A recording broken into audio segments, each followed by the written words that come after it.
Ladies and gentlemen, boys and girls, Dying Time is here. That's right, we are still, for the love of God, in the middle of Friday the 13th, Part 5, on Kill by Kill. Greetings and salutations, Internet. It's your old pal Patrick Hamilton. I'm coming to you from some ramshackle shack in the middle of God knows where, because we don't know where this movie takes place, or as close to it as I can possibly get. This is the Kill by Kill podcast, where we are dedicated to celebrating the least discussed component of any horror film, the characters. So we're going to unpack all the gory details of Friday the 13th Part 5 through all the slashes and hacks and decapitations in the hopes that these poor souls' deaths might be the beginning of the jokes that we make about them. And as always, the only person that I trust to ride on that lone motorcycle through the desolate Pine Barrens or wherever the fuck this movie takes place is the one and only Gina Radcliffe. How are you doing, Gina? Hi, Patrick. Hi, Gina. How are you doing today? I've got my angry eyes on. Oh, is there a particular reason for that? Oh, I've been building up a good head of steam for this episode for weeks. I'm sharpening my claws. I'm doing that spitting into my hands and rubbing them together kind of thing. I'm oh, the old pine tar treatment? Uh-huh. Up to this point, I've just been sort of defeated, deflated, if you will, in trying to talk about Part 5, but we're at the point now where I'm out for blood. I'm out for some new blood, you might say. Well, hold on to your horses, because we are not going into this fight alone. Might I introduce you to our guest? She is a writer and an actress of great note. You've seen her in commercials and on television programs. Hell, you've probably even seen her on the big screen. I just don't remember where. It is the one and the only Alex Alexander. Hey, how you doing, Alex?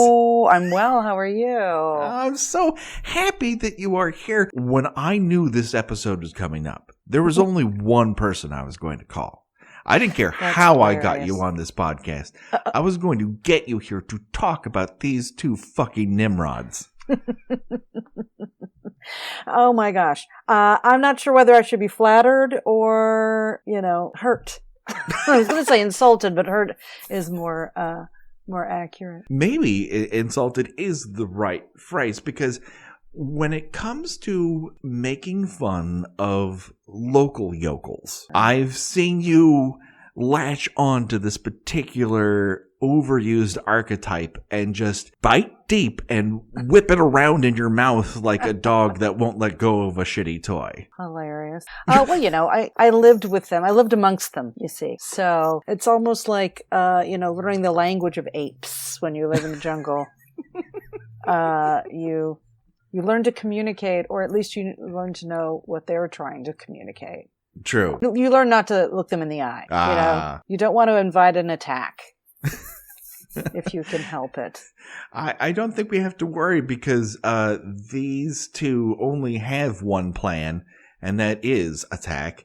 And so what we're talking about here today, kids, is Ethel and Junior Hubbard, the two broadest stereotypes ever to grace the Friday the 13th franchise.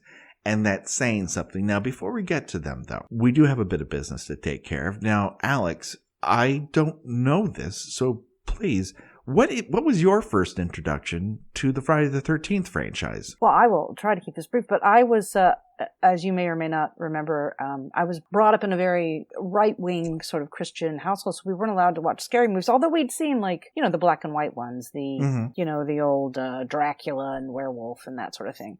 Sure. So I didn't see Friday the 13th until it came on television, and I was at my parents' house for some reason, and I had seen The Exorcist before this, which was scary in a very different way, but I saw this, and it was the first time. Well, first of all, I love all things scary now as a result of finally being able to. I don't know if it's the forbidden fruit, not being able to watch scary movies, but I love it. But it was the first time, Friday the 13th was the first time I went, oh, the boogeyman doesn't die at the end of the movie. Because, in The Exorcist, which was kind of the only other real one I'd seen, and all the black and white ones, happy endings. You kill the monster and everybody walks away. Or not everybody. So it was one of the first times That ending traumatized me, where the decayed body comes up out of the ocean and she's in the canoe. Do you remember this? Sure, of course. And Indelible. drags her down, and I was like, what just happened? That was my introduction to the Friday the 13th franchise. And then after that, it became a thing with, Nightmare on Elm Street and all those kinds of things. It was like, oh, they just continue to find new ways of the boogeyman coming back. But it was the first time for me experiencing that. That was my memory of it. And I was like, no way. As if I was being dragged into the pool with her or the lake. I think the forbidden fruit thing is not particularly unique. It certainly, I was restricted from all of this. My entry point was Fangoria magazine and sort of reading about it in an intellectual way. In Right. Mad magazine, seeing parodies of it. And then when I finally got to see it, I knew all the beats already because I'd seen so much of it before, but I'd never seen it in motion. Oh, that's hilarious. So, by hook or by crook, it gets under your skin. And so, speaking of getting under your skin, probably because you've been outside rolling around in the dirt for far too long, let's talk As all about... Southerners do. Well, we'll get to that. All right.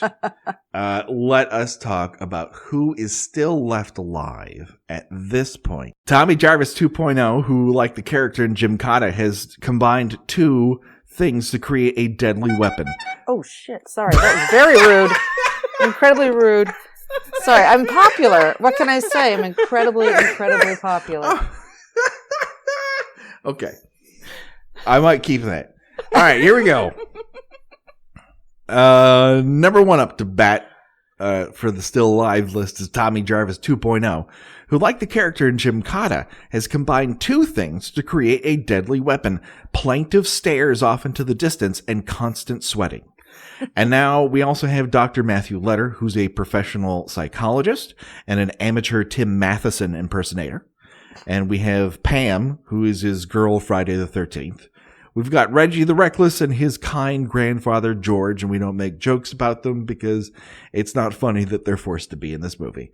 We have Jake, and he's a character whose hair looks like it's from Streets of Fire, but whose face appears to have been beamed in from an industrial short focused on the benefits of aluminum.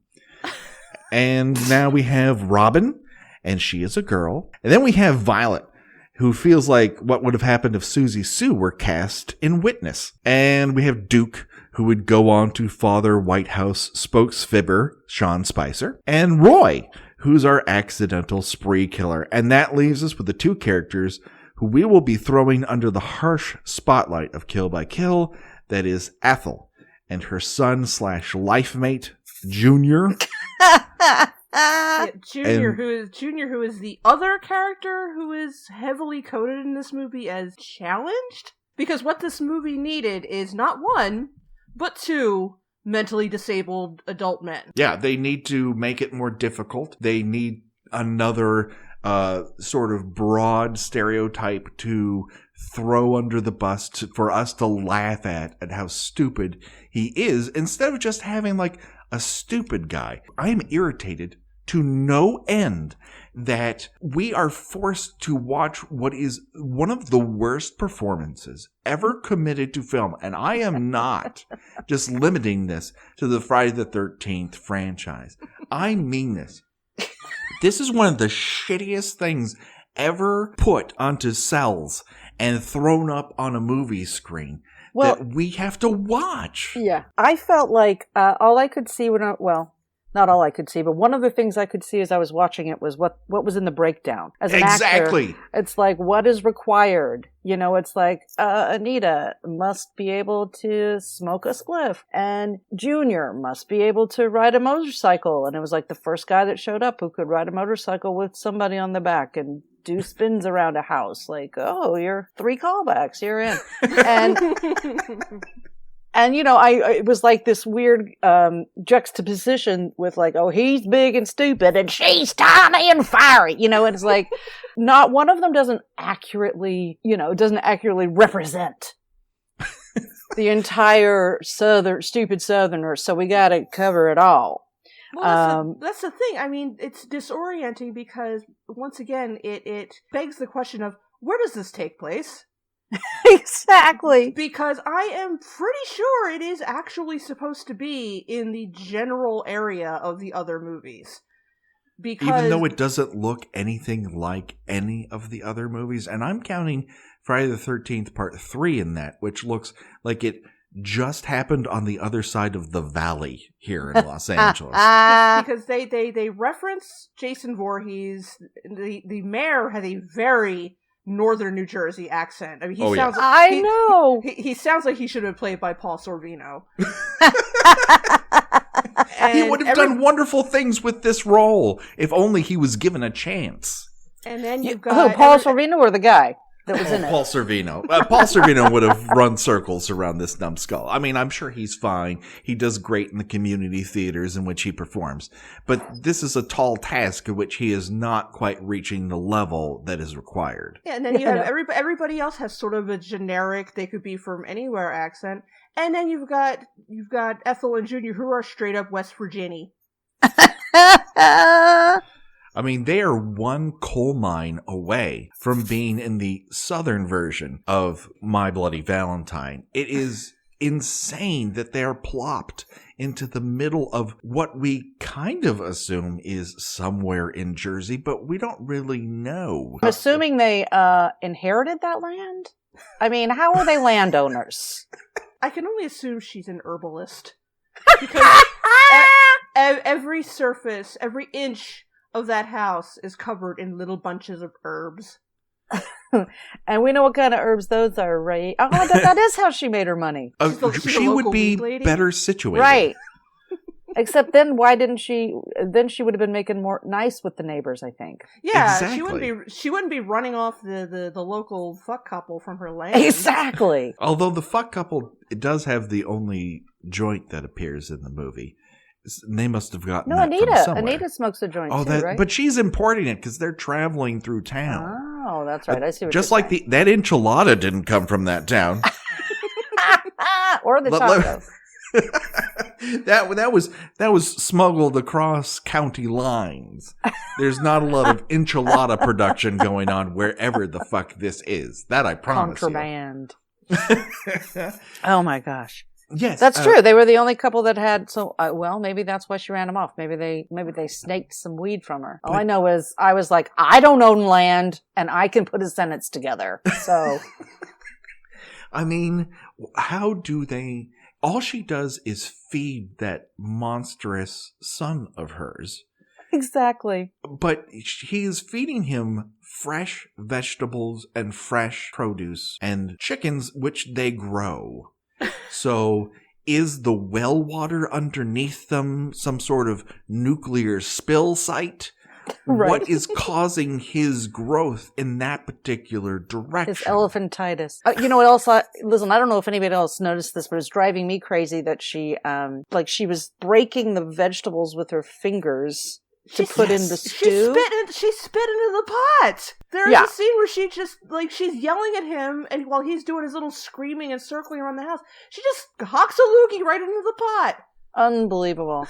But here's the other thing. And then who goes face down into the pot? Her, right? Her, does, yes.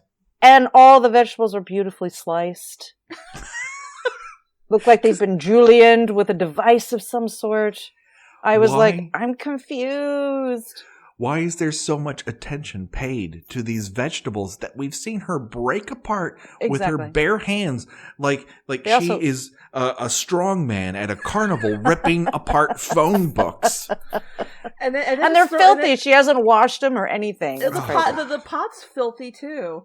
And there's a shot in the kitchen, but right before Ethel is killed. And I couldn't help noticing that in the foreground are these pickle jars with, I have no idea what's supposed to be in them. Fetuses? One looks like it has boiled eggs in it, but there's also something that looks like it has tentacles floating at the top. Sure. And the other jar just looks like it has straight up water and human waste in it. It's Cthulhu or some sort of elder god that they've mined out of that place and are selling to some sort of dark arts emporium.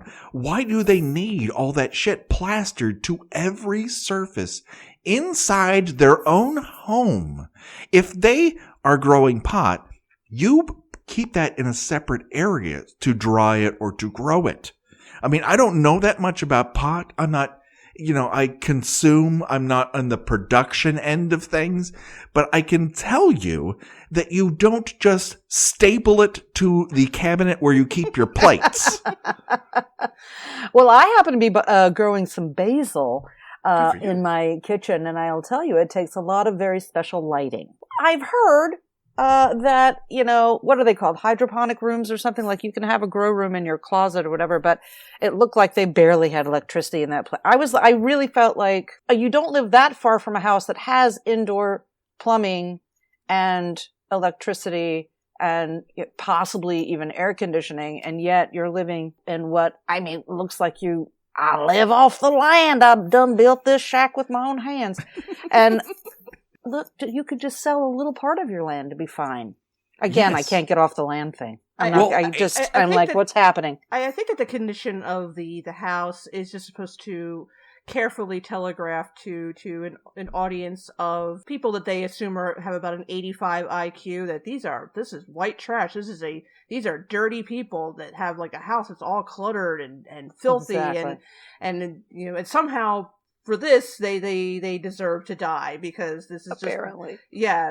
Also they're awful people, but I mean, I think that if the screenwriters thought they could have gotten away with it, they just would have had it. Well, here's the white trash people, just like in part 3, except that these two make the couple from part 3 look like Nick and Nora Charles. They really, really do. It's just I can't get off of the notion that Junior kind of comes off like a little bit like an evil George from Of Mice and Men. No, yes. Lenny from Of Mice and Men. Just this big, dumb, violent oaf. And I don't know. Are we supposed to be laughing at these characters? I mean, are we supposed the intention? Are we supposed to cheer when this mentally challenged gentleman and his abusive, very much so, mother are killed? Well, it's interesting because they're saying so many things. Like, are they, I mean, the film has said, is he mentally challenged, or does he represent just everyone this screenwriter's ever met who has an accent like that? You know what I mean? It's like, I'm not saying anything about the challenged. I'm not, they're terrible. I'm just talking about all Southern men. And so that's A. B, I really felt like there was a hint that their relationship was inappropriate. And I was like, again, Southerners all sleep with the relatives, so there you go. So maybe that's why they're getting killed. Because, I remember when I watched Friday the 13th, the first one, and the kids have sex in Kevin Bacon that gets like stabbed through the neck or whatever. Mm-hmm. And it was like this very not subtle young people who have sex out of wedlock get killed. I was, again, right-wing Christian thing. So I'm always looking when I watch these things, I'm like, what exactly did that person do to deserve to be killed? Well, they were terrible people because they're Southern and stupid. I feel like he was supposed to be like just a big dumb man-child. Like, I mean, when he's like, if you hear some of the stuff that he's saying when he's driving around the house screaming, he's like, they hurt me, Mom, we gotta go kill them all, chop them up, and it's like, how old is this gentleman supposed to be? I mean, when that was happening, that's how I envision how Donald Trump acts after he watches Saturday Night Live. Just reacting like a small child, just hating out like, fix it for me, fix it for me, Bannon. Just driving his golf cart in circles around Mar-a-Lago screaming.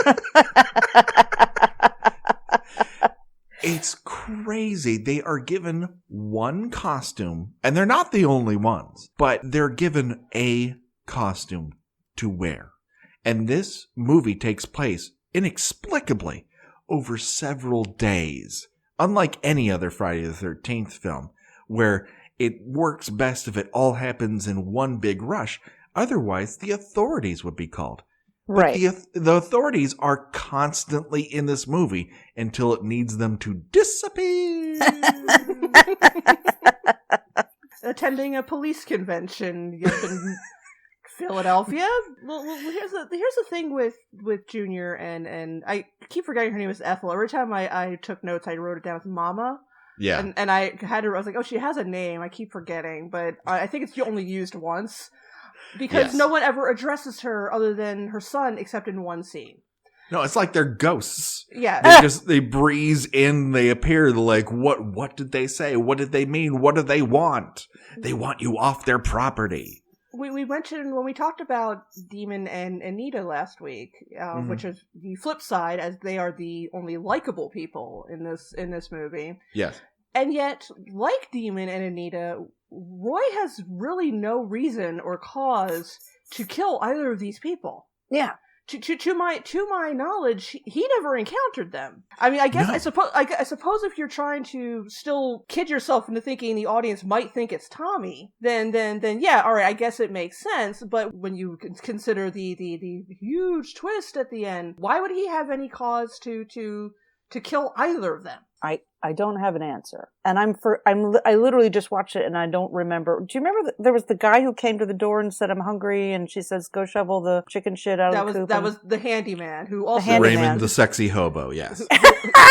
who also served no purpose in this plot. Right? Did he ever show back up? He was killed. He gets stabbed, yeah. He gets stabbed too. He's basically a I must red have looked herring. away.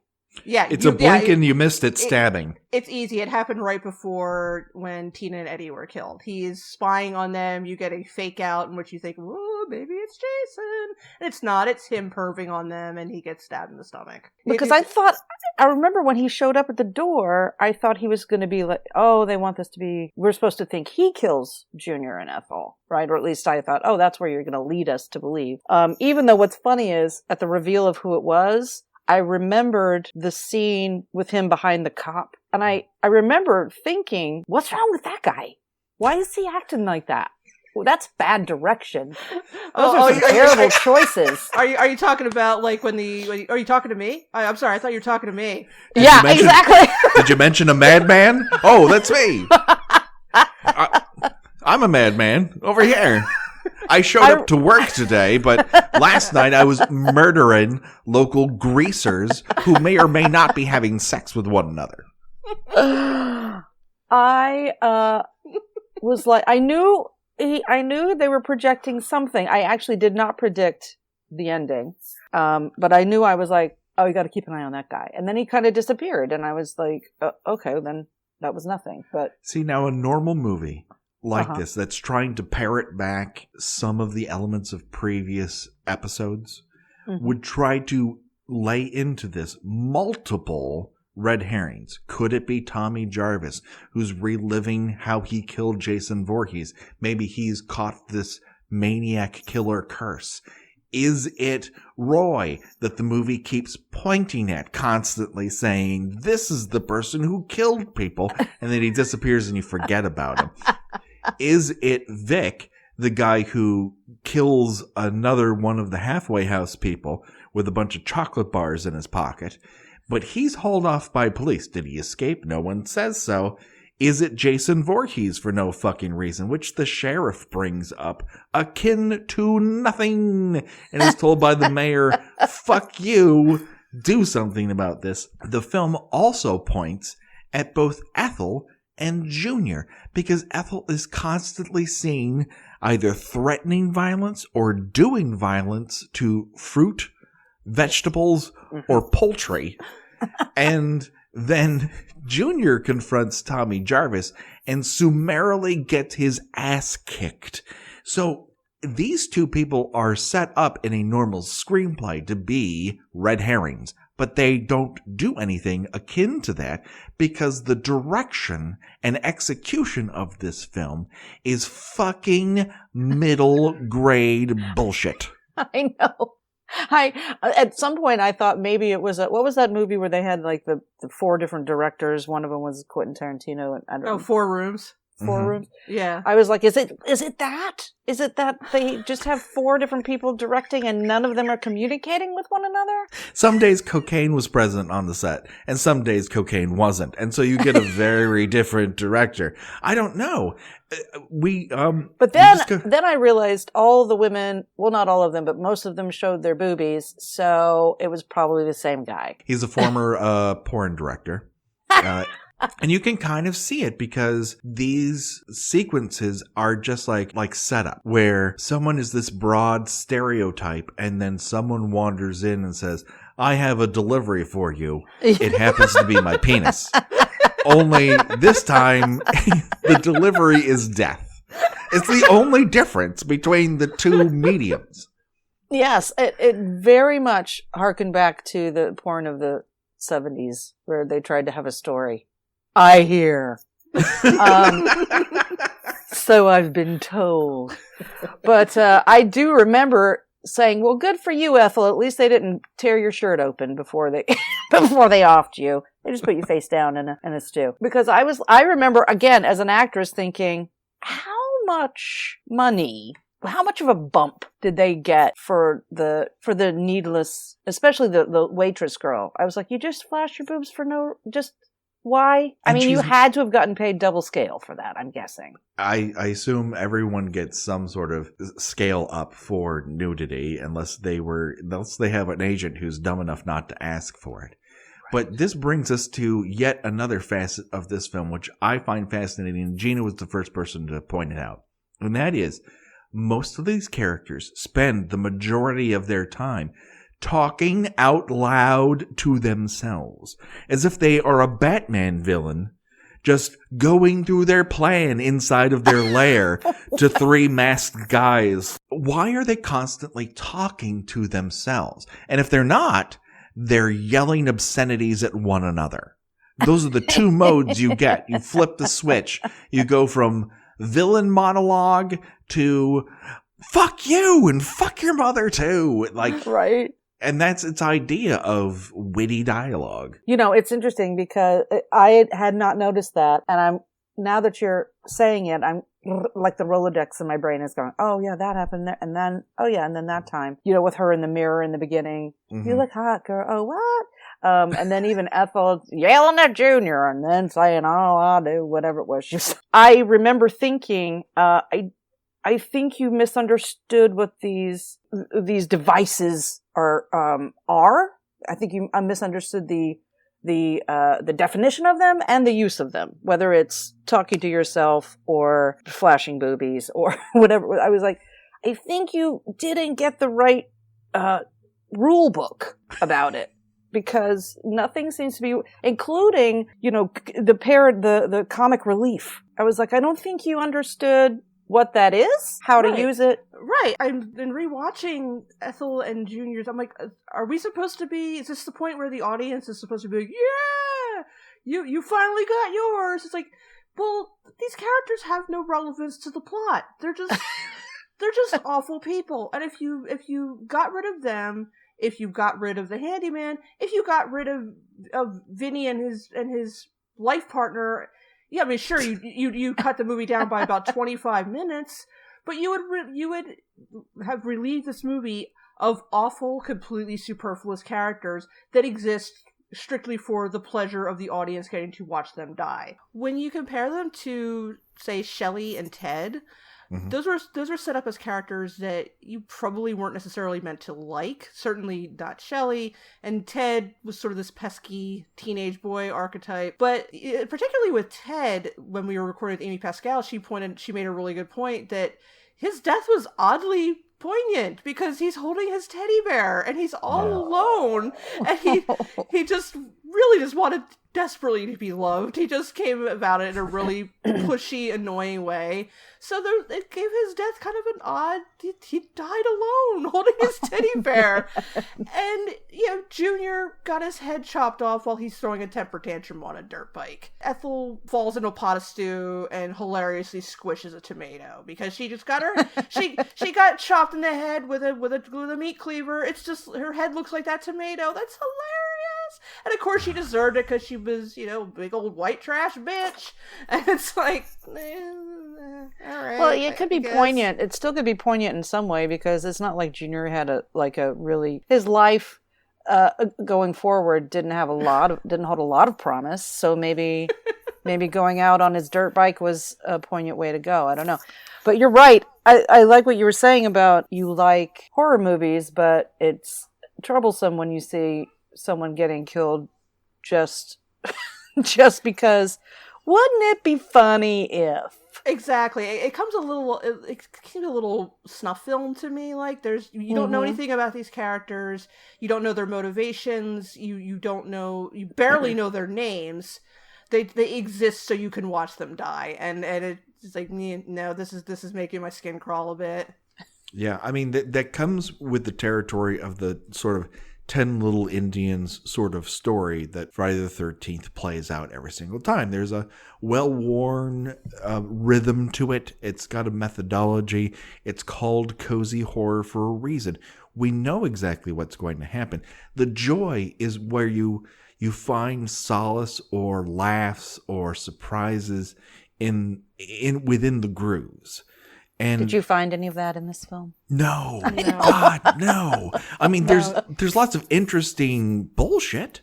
There's things that I don't think they intended to communicate that they do. And while that's interesting to talk about, it doesn't make for the world's best cinematic experience. Whereas, Friday the 13th Part 4 is the sort of platonic ideal of what a Friday the 13th movie is. Mm-hmm. So it does those things really, really well. And while it makes plenty of mistakes, you forgive it more easily because it provides you with more thrills, spills, laughs. It's physical stunts. It's got great gore effects. It delivers all the elements at the best that they could deliver at that moment. Friday the 13th Part 3 is hampered by the technology of it being a 3D movie. That being said, when you watch it all in a row, it actually kind of moves and the characters are interesting. I might not love all their motivations. Shelley might be the most aggravating character of all time, but he is played with heart and pluck, and he's memorable for a very specific reason because you go, I was a Shelley, or I knew a Shelley at some point. There is no character in this fucking movie that I have known, that I have been, that I would wish upon my worst enemy. These people are paper people. They don't really exist in the real world. They are simply going to a bowling alley. You don't personify the pins. You just knock them over. Exactly. These are the bowling pins of movie characters. And it fucking sucks that up until now, the movies have been able to actually show you wit. Or you're like, oh, I think that guy's dreamy, or that girl shows a lot of pluck. She's a lot smarter than anyone gave her credit for. There are things to root for and root against.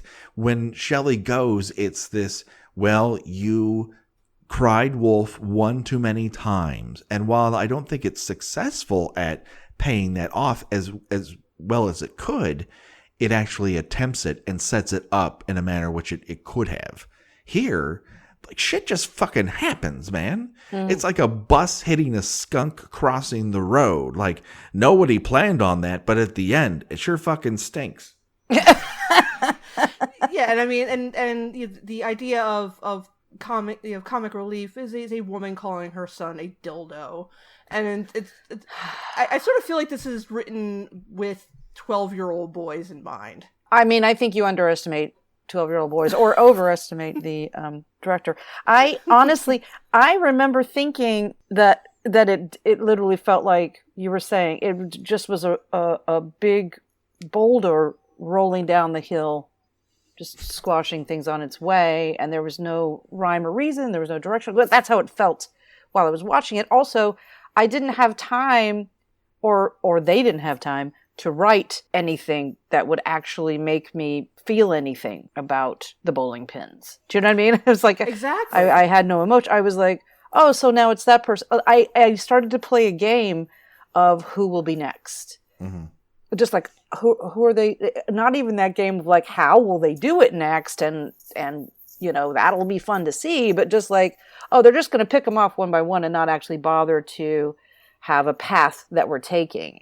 What makes it more complicated is the fact that ostensibly supposed to be revenge. Roy is seeking vengeance for the death of his son, and yet he's just randomly killing people who have nothing to do with the halfway house. he would have no way of knowing that Demon was Reggie's brother, and why would he bother with him? He wasn't there when it happened. Exactly. And even in terms to, yeah, sure, Junior and Ethel were horrible people, but they had nothing to do with what happened to Joey. Neither did Duke, the awful ambulance driver. Neither did the waitress at the local diner. In fact, neither did Vinny and his partner. It takes him a very long time to get to killing the people. Actually, no, I'm mistaken. He never actually kills the person who was responsible for Joey's death. No. He went to jail. It's an empty exercise. The entire thing is useless. And we are forced to witness this because the only reason Roy kills the people he kills in the order in which he does it is because the camera happens to be there to capture it. There is no motivation whatsoever. Because if he is just so crazy that he'll kill anybody he comes across, why does it only happen at night the first time? And then he's like back to work the next day. Like, oh, that was crazy when I killed those two greasers. Anyways, I got to get to work. Hey, Duke, you got my coffee? And then he just kills random people. And Ethel and Junior are not the people you would normally aim your ire at because they happen to share the same wants and desires as Roy. Exactly. To shut this fucking place down.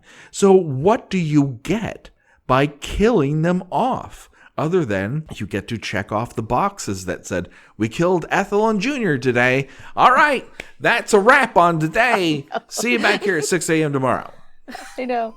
As an actor, again, I was like, oh, they had scheduling problems. So who's going to be on set today? That's who we'll kill. So we've ranted and raved about these two, but here is something that I wanted to bring up, and I would be remiss if I didn't. When Ethel is chopping up a chicken and Junior is eating his stew at the table, and they're met at the door by Raymond the sexy hobo, we notice that Junior is eating his stew with a wooden cooking spoon. He's not a giant. Like, he doesn't live on top of a floating cloud. Why is he eating with a wooden cooking spoon? These are the decisions of people who go, I hate these characters, and I want to make them look as bad as possible. My thought at the time was, well, she doesn't have a knife to cut the vegetables with. She does have a cleaver, but she's not going to cross-pollinate, from the chicken to the veggies, right? I just was like, clearly they're utensily challenged, these people. My thought was just, oh, we can't show him eating with his hands. That would go too far. And really, I mean, how can you really can't eat stew with your hands? It's hard to pull off. I mean, when you're talking about subtlety, Junior is played so broadly that characters from the Cannonball Run movie are like, ooh, I'd tone it down a notch. It's just they sort needlessly overblown.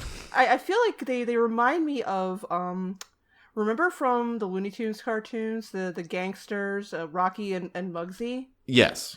That's what they remind me of. You've got the big dumb guy and the little angry person, and they just sort of remind me. I expected there to be a scene in which Junior's he says something he thinks is funny and elbows Ethel, like just knocks her onto the ground. I know. If they were you're like, so funny, boom. If they pulled off their skin a la the Judge and Who Framed Roger Rabbit, and it turned out they were just overgrown mice, it wouldn't have put me out. I'm like, I don't know. I kind of figured that would happen. Yeah, I mean, Junior's dialogue, I would be willing to bet, at least in the original script, started out with the But again, they wanted this to be a subtle performance. They really wanted to keep this tasteful and understated. So they just had him driving his motorcycle around in circles and screaming like someone wrenched his arm out of his shoulder. I felt that was true throughout. I felt like, again, I kept imagining the director sort of walking up and quietly saying, we just need you to go a little bit bigger with everybody. Just if you could just take it, what you did there was good. And then if you could just be louder and maybe flail your arms, that'd be awesome. It was bad. I will appreciate that you were like, I'm sorry you have to watch this, but you'll have a good time talking about it because it was something. It was something. I did a little exploring into the world of people who think this movie shouldn't have such a bad rep because I wanted to see what it's like to be wrong. And the funny thing is, I read a couple articles, and absolutely no one denies that this movie is gross and unpleasant, or that the twist is really stupid and obvious, and yet doesn't really make any sense in the context of what happens in the movie, or even that it has a weird focus on backwoods trash, that sort of Hicksploitation kind of thing. But what is these are spun as redeeming qualities for what makes this a fun, air quotes, movie to watch, and oh man, I don't think this is a fun movie. It is the word I keep coming back to. It is unpleasant. It is profoundly unpleasant in every possible way. I think you're right in a lot of ways about this. The people who are the defenders of this that I've seen, and they're allowed to their opinion. People should like what they like. We've said it before. But when they describe the things they enjoy about it, they love the what the fuck quality of it. Camp is often used. It's campy. And I don't think those, like The Princess Bride, I don't think that word means what they think it means. That means what they think. I don't think, no, part 6 is definitely winking at the audience. Yes. I don't think this one is. I think this is what the director and the screenwriter thought was funny. But I don't think this was made with a elbowing. Yeah, we know these movies are kind of silly and cheesy, right? Don't we? We're all pals here. We know what's really going on here. Nor is it made with a seriousness that just so happens to fail, because it doesn't take any of the situations or characters or predicaments seriously. So why should I? And as a result, it's just a clusterfuck. And that's fine. I love plenty of movies that are giant clusterfucks. I do too. But you have to own it. I keep saying I can't wait to get to Jason Goes to Hell, because that is how you do a clusterfuck of a horror movie. That movie is swinging for the fences. And I said this before, and I'll say it again. I don't want to go all the way to the ballpark, pay for a babysitter, or haul a kid there and pay for all of their food too, pay for parking, get all the way up to my seats, sit down, suffer through the asshole who's in front of me who's consumed 15 beers, just to watch someone, try for a single. You or bunt. Everybody hit bunts. Home runs. Yeah. Swing for the fences. That's what I came here to see you do. Now, well, if that results in a single, that's different. But, I also want to see them know the rules of the game. Yes. Know that when they do get a hit, they have to run to first. Yeah, I don't want you to break out a clown car. They can't run over the pitcher's mound to second. I mean, because this film too, I'm one of those people, like, I love all kinds of bad movies, but I also, if I start to get confused, then I get caught on a detail. And at the end, I remember I was like, I'm assuming you're killing all these people because you're pissed at yourself for dumping your kid off and then never seeing him again, or nobody knows who you are. And I was like, you're at the scene with your son, but nobody knows nobody's having a reaction that's your... I saw Sandra Bullock, have to go find her daughter in a dumpster. Trust me, there are some real reactions that happen when you see your dead child. So I get caught on these details when somebody doesn't know the rules of the game. I get caught and I'm like, I don't know. That's maybe how I missed, the handsome handyman getting killed. I get caught on these. Seriously, he walks up and says he wants food and you're like, go clean out the chicken coop, and then I'm like, you're in the middle of nowhere. How did he get to your... So I get caught on these details and I can't go forward. They have to be trying for something. And this film, it is the very typical thing that you always hear about, that Hollywood learns all the wrong lessons. And here you have someone who has learned all the wrong lessons about Friday the 13th movies. It's like, well, there's a bunch of characters that all get killed and you hate them. That's why you enjoy watching them die. Yeah, no, I know what they were doing. They were trying to make money, and they tried to boil down these movies to their essence, which is naked breasts Yep. and violent death. And they accomplished that. Although, even though really the death scenes weren't even all that remarkable. And I thought that too. I thought when Demon was in the bathroom in the inexplicable outhouse, I was like, I'm assuming there's going to be some kind of booty death, right? Like I'm assuming he's going to get a javelin through the backside, or why else put him in an outhouse? I was confused by that. Because this perfectly fine character needed to be humiliated in some way, and yeah, we talked about that in our last episode. Just how again these are flip side characters, Demon and Anita, and Ethel and Junior. And Demon and Anita are perfectly fine people. Yes, who also Roy should not have any sort of issue with. They just arrived in that town that day, and yet here he is.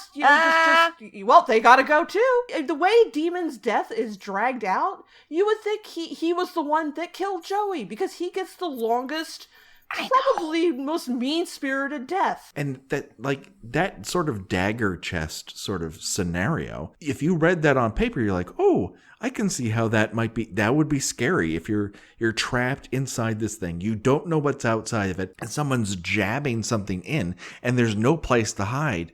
Well, that's a scary situation, but it doesn't portray a scary situation by what they shot on screen. All of these things are like massive fucking failures. Yes. It's a massive fucking failure. All right, I think we've buried these two. Undoubtedly, according to the Wikia for it, they were probably buried in the same coffin as they were. Yes, they were. They were. I checked. Oh my God. They were absolutely buried in the Crystal Lake area. Cemeteries must be very crowded because everybody is buried in the same coffin. Whether it's they have a space limitation issue, where it's your brother and sister are buried together, or your guy that you just went out for a sex date with. They just throw you all in the same box. They don't care. Listen, they have a volume business there, and they got to get shit done. Funerals are for the living, okay? There's very few of that left. That's all I'm going to say. Yeah. So, yeah, that's Ethel and he dies getting his head cut off. She gets a cleaver to the forehead. They're not even satisfying deaths. No, they're not fun. There's no great effects to talk about. Her death is practically off screen. It's telegraphed through the crushing of a tomato, and we get his shitty head prosthetic. It's like plopped like a watermelon on the ground. It fell off a platter when you were taking it out at 4th of July picnic. Is it like, I got a bunch of things that are balancing on here? Oh, I dropped Junior's head. It's okay. Just wash off the stump and it'll be fine. Just kick it into the swamp where Eddie bathed after. Or turn it over and put a bottle of vodka in it, right? And then we'll drink it later. Eat the brains. Oh, man. Yeah. This is pickled but good. That's what they do with watermelon. So this brings us once again to the nation's favorite game show, Choose Your Own Death Venture. And it's very simple.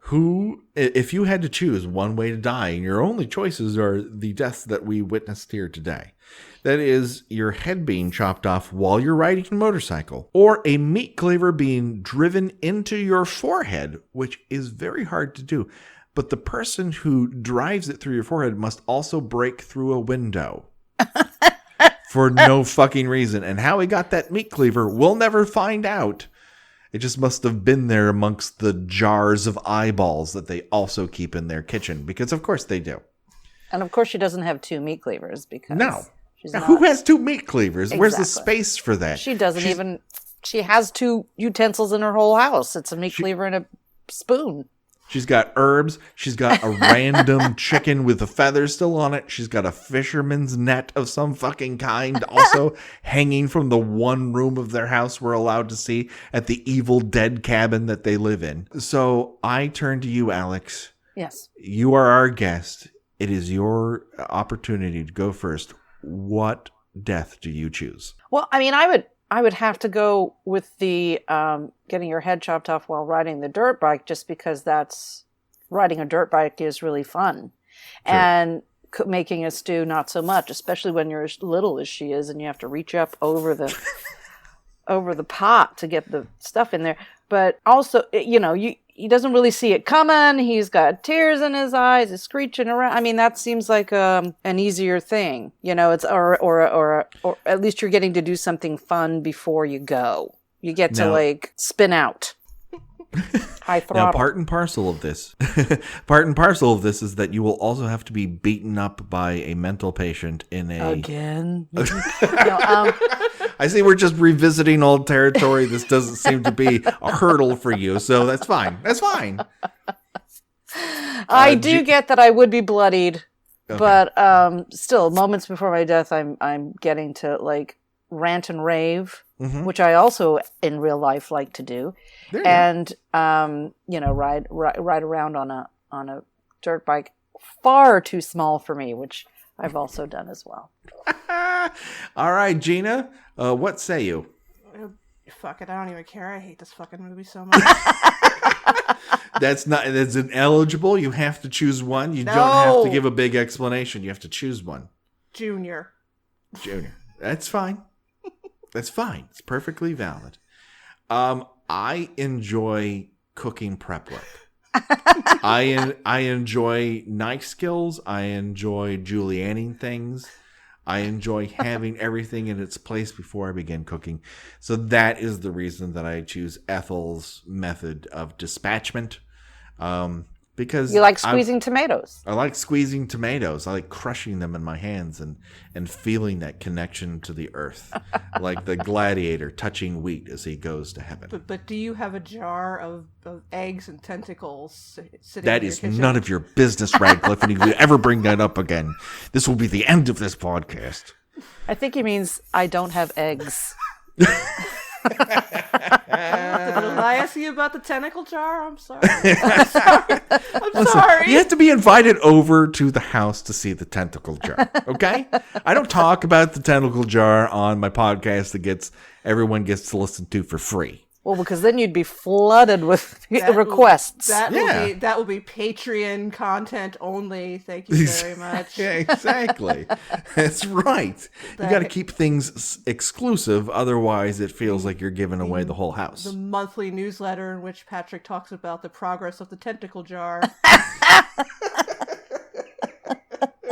It's going to take off, Gina. It's going to take off big. I taught my son how to feed it today. You pass things on to future generations. That's what it's all about. Okay.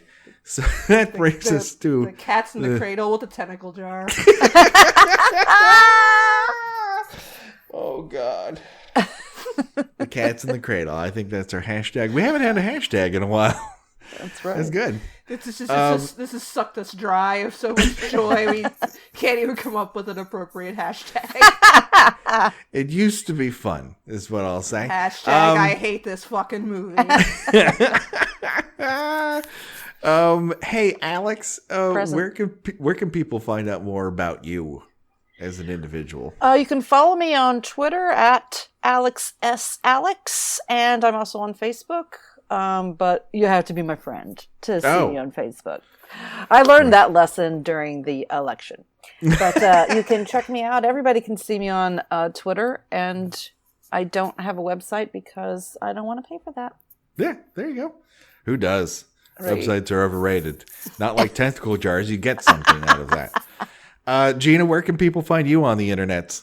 I do have a website, but it is a WordPress website that I have not yet broken down and purchased my own domain for, in which I write about 70s and 80s television at tuneintonight.wordpress.com.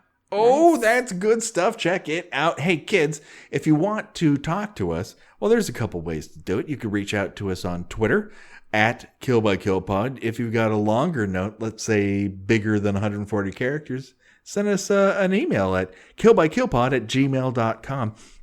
And, of course, we always ask you, if you love the show, and there's many of you who do, and there's many of you who merely tolerate it in your lives, but If you have the time, if you feel the impulse, boy, we sure love it if you wrote us a nice review on iTunes, because that gets us seen and heard by more people.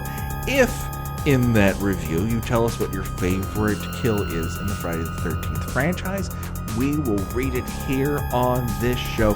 That's my solemn promise to you, the listener, and that does it for the Kill by Kill Pod for today. As for myself, Patrick Hamilton, and Gina Radcliffe, and Alex Alexander, goodbye, everybody. Bye.